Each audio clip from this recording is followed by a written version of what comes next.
اصل جو عبادت ہے وہی ہے کہ جدو انسان پتا ہوئے کہ میں کس دی عبادت کر رہا ہوں.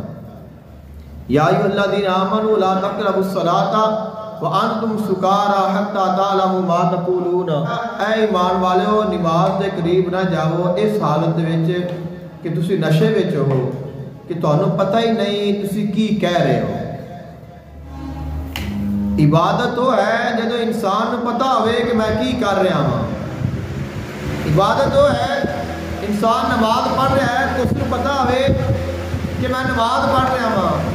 عبادت ہے انسان نے روزہ رکھا اس کو پتا ہوئے کہ میں روزہ رکھا ہوا ہے.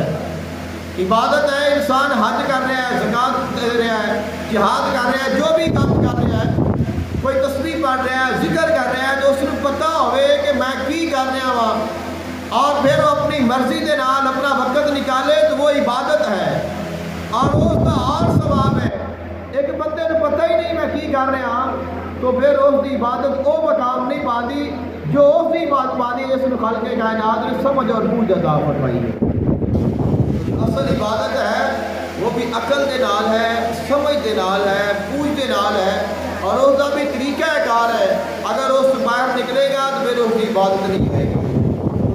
عالم صلی اللہ علیہ وآلہ وسلم نے ارشاد فرمایا ما کسب احد شیئا افضل من عقل یهدیہ الی خدا او یردہ عن ضرار.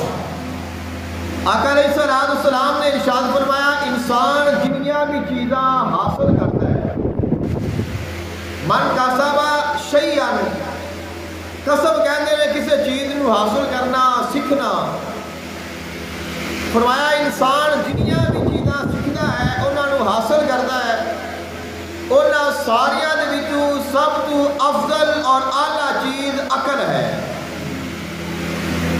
اور تمام عقلاں وچوں سب تو جو افضل عقل ہے وہ ہے جڑی عقل انسان نو ہدایت کی طرف لے جاوے اور گمراہی دے کولوں بچا لے.